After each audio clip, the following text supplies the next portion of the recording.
Restez informés chaque jour avec Scoop FM. Désormais, suivez nos journaux sur nos chaînes partenaires à Lubumbashi sur Sky Radio, la 97.7 MHz, à 6h, 9h, 12h, 15h, 19h et 21h. Suivez-nous également sur la radio communautaire Moïseni chaque jour à 9h05, 10h03 et 21h juste. Le journal du Scoop FM passe aussi sur Kipushi 24 Radio à 8h30, 12h30, 16h juste, 18h30 et 21h30. Retrouvez-nous également sur Vox Congo. Téléchargez dès maintenant l'application Vox Congo pour rester informé en temps réel.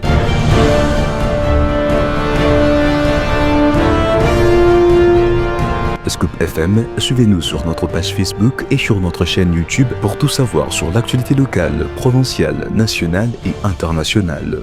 Scoop FM, la neutralité réelle. La neutralité réelle.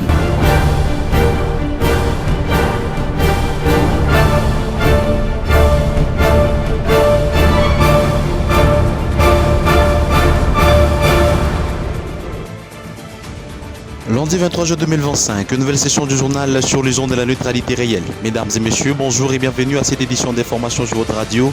J'ai donc à son gauche sur la présentation, supervisée par Christian Mouchampa. Tout de suite, les titres. Le président de la République démocratique du Congo, Félix-Antoine Tshisekedi Tshilombo, a reçu les évêques de la Conférence épiscopale nationale du Congo, 5 ans en sigle, ainsi que le pasteur de l'Église du Christ au Congo, SCC, pour une discussion sur les rapports du pacte social. Les détails sont à suivre au cours de cette édition du journal. C'est tout pour les sommaires. Mesdames et messieurs, à toutes et à tous, encore une fois de plus, bienvenue.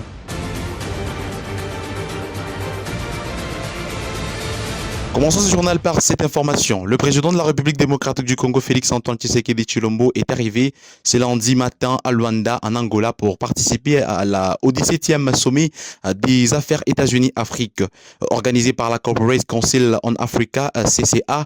Ces sommets de Luanda réunit plus de 1500 délégués, dont des chefs d'État, des chefs des gouvernements et des ministres africains, des hauts fonctionnaires du gouvernement américain, ainsi que des dirigeants d'entreprises américains et africaines. Le projet du corridor des Lubito sera au cœur des échanges entre les dirigeants africains et américains. À Luanda, les chefs d'État aura une série de rencontres bilatérales avec notamment ses homologues et avec les conseils spéciaux du président Donald Trump pour l'Afrique, Massad Boulos. Comme vous allez annoncé dans les titres, samedi 21 juin 2025, le président de la République Félix-Antoine Tshisekedi a rencontré les évêques de la Conférence épiscopale nationale du Congo, Cinco, ainsi que ceux de l'Église du Christ au Congo, SCC, à Kinshasa, en République démocratique du Congo. Cette réunion avait pour objectif principal de discuter du rapport sur les pactes sociaux qui se concentre sur la recherche de la paix dans la région des Grands Lacs et en RDC. Fatou Nyembo pour les commentaires. Le président de la République a reçu le 21 juin à Kinshasa les évêques de la Conférence épiscopale nationale du Congo et de l'Église du Christ au Congo. Ils lui ont remis un rapport sur leur mission visant à promouvoir la paix dans la région des Grands Lacs, notamment en RDC. Ce rapport résume les rencontres des évêques avec des chefs d'État et des responsables politiques en Europe et aux États-Unis, visant à promouvoir leur démarche pour une paix durable. La rencontre avec le président Félix Tshisekedi a duré environ 2 heures. Monseigneur Donatien Tcholé a déclaré « Le président nous a écoutés et a mis en place une équipe pour approfondir cette initiative. » La délégation était composée du pasteur André Bokondoa, de Monseigneur Donatien Tcholé et du pasteur Eric Nsenga. Martin Fayulu, leader de l'opposition, avait également demandé une audience avec les évêques lors d'une précédente rencontre avec le président. Lors d'un entretien accordé dimanche soir, le vice-premier ministre de l'Intérieur, Jacques Chabani, a donné des assurances aux membres de l'Assemblée provinciale, au gouvernement provincial de Tchopo, aux maires de Kisangani, ainsi qu'aux administrateurs des territoires et aux chefs coutumiers. Cette rencontre qui s'est tenue dans la ville de Kisangani a permis d'aborder les défis auxquels ces acteurs locaux font face dans l'exercice de leurs fonctions. Nikes Oumba pour les commentaires. Selon des sources officielles, les participants ont exprimé des demandes de réformes essentielles pour le développement de la province. Pierrette Yoa, conseillère en communication du vice-premier ministre, a rapporté que ce dernier a rassuré ses interlocuteurs que la loi sur la programmation de la police répondrait à plusieurs de leurs préoccupations. Les hôtes du vice-premier ministre ont demandé beaucoup de réformes pour l'avancement de la province. Le vice-premier ministre leur a rassuré qu'avec la loi sur la programmation de la police, police, beaucoup de leurs demandes trouveront réponse, a déclaré Yoa. Les autorités provinciales ont également évoqué, suite au rituel de réconciliation qui a eu lieu samedi, la nécessité de mettre en œuvre les recommandations formulées lors du forum. Parmi les recommandations figurent le retour de déplacés et la libération des prisonniers, des mesures jugées cruciales pour garantir la crédibilité de la réconciliation. Cette rencontre souligne l'engagement du gouvernement à répondre aux préoccupations des acteurs locaux et à favoriser un climat de paix et de développement dans la province de la Chopo. Les prochaines étapes défendront de la mise en œuvre effective de réformes promises et de la collaboration entre les différentes parties prenantes. Face à la situation sécuritaire critique à l'est de la République démocratique du Congo, les porte-parole du gouvernement congolais, Patrick Muyaya, a lancé un message à l'endroit des populations vivant dans les territoires sous occupation des AFC M23 RDF, notamment à Bukavu et à Goma. Patrick Muyaya, ministre de la Communication et Médias, a dans ses propos. Je voudrais m'adresser à nos populations qui sont dans les parties sous occupation justement, qui doivent savoir que c'est eux notre priorité.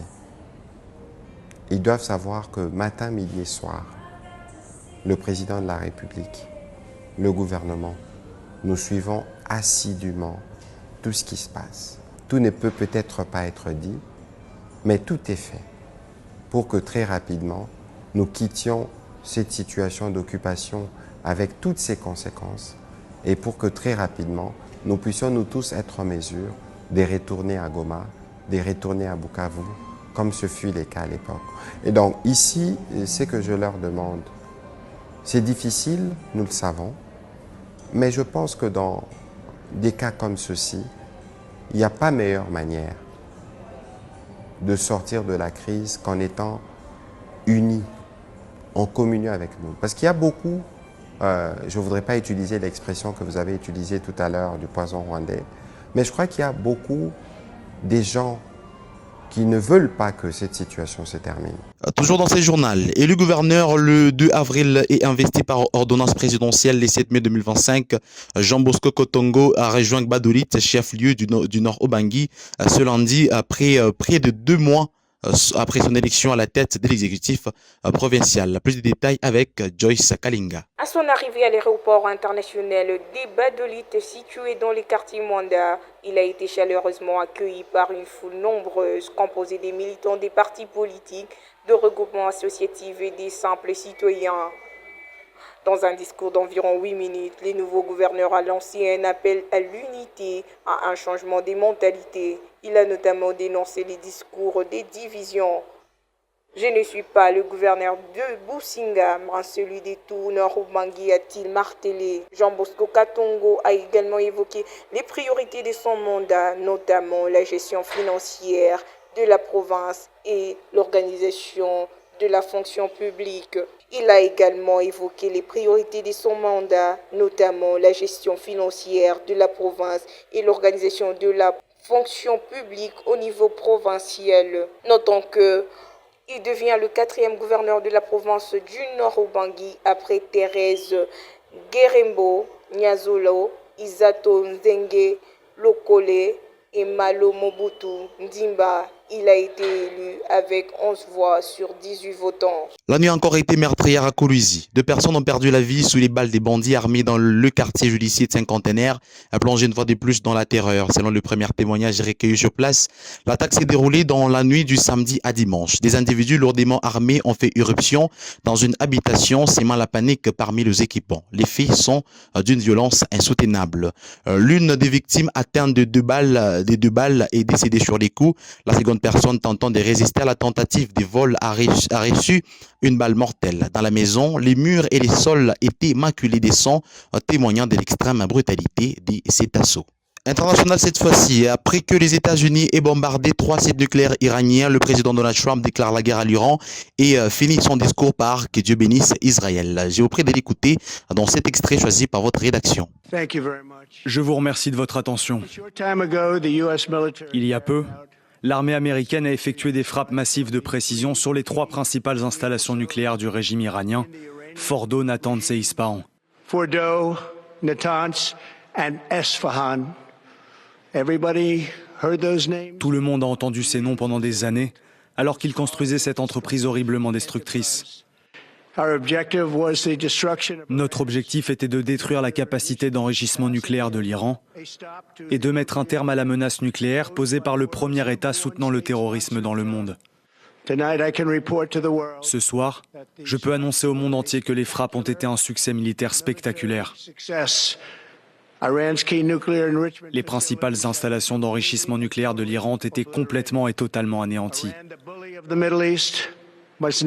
L'Iran, le tyran du Moyen-Orient, doit maintenant faire la paix. S'il ne le fait pas, les attaques futures seront bien plus importantes et bien plus faciles. Mesdames et messieurs, à présent, je vous prie de suivre la revue des presses avec Gloire Duboué.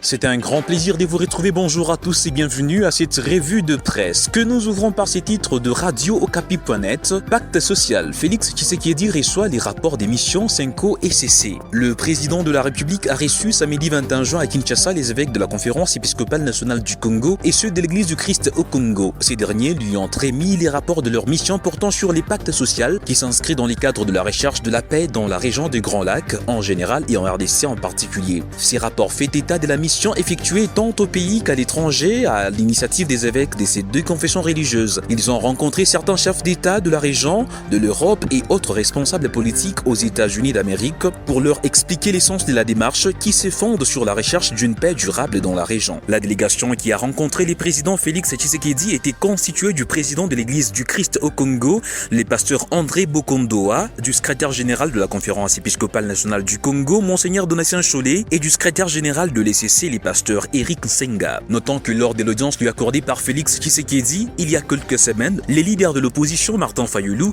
avaient aussi demandé au président de la République de recevoir les évêques de la Senko et de l'ECC pour les écouter après leur mission, a-t-on lu sur ces médias en ligne.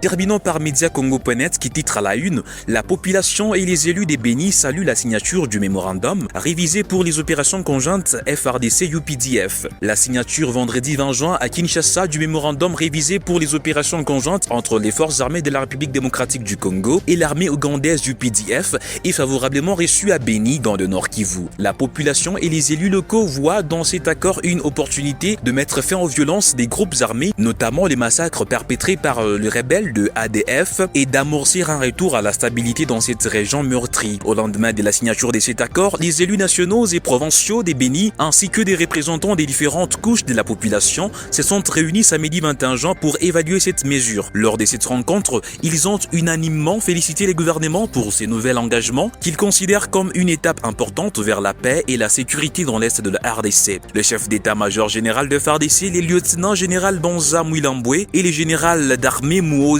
Kainerugaba, chef des forces de défense du peuple ougandais, ont réaffirmé vendredi leur engagement à renforcer la coopération militaire entre les deux pays. Le nouveau mémorandum d'entente prévoit un renforcement des opérations militaires contre les ADF avec une extension des zones d'intervention, poursuit ces médias en ligne. Ainsi prend fin cette revue de presse sur votre radio. Mesdames et messieurs, merci à tous de nous avoir suivis. Retrouvons-nous demain. Au revoir.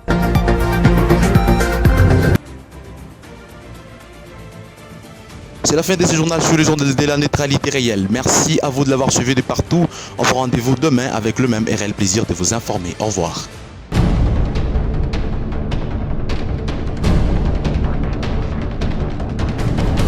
Restez informés chaque jour avec Scoop FM. Désormais, suivez nos journaux sur nos chaînes partenaires à Lubumbashi sur Sky Radio, la 97.7 MHz, à 6h, 9h, 12h, 15h, 19h et 21h.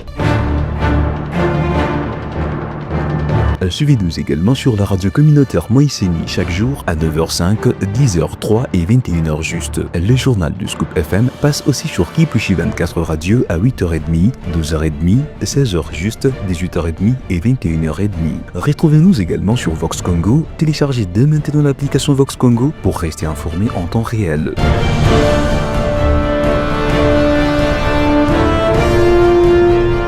Scoop FM, suivez-nous sur notre page Facebook et sur notre chaîne YouTube pour tout savoir sur l'actualité locale, provinciale, nationale et internationale.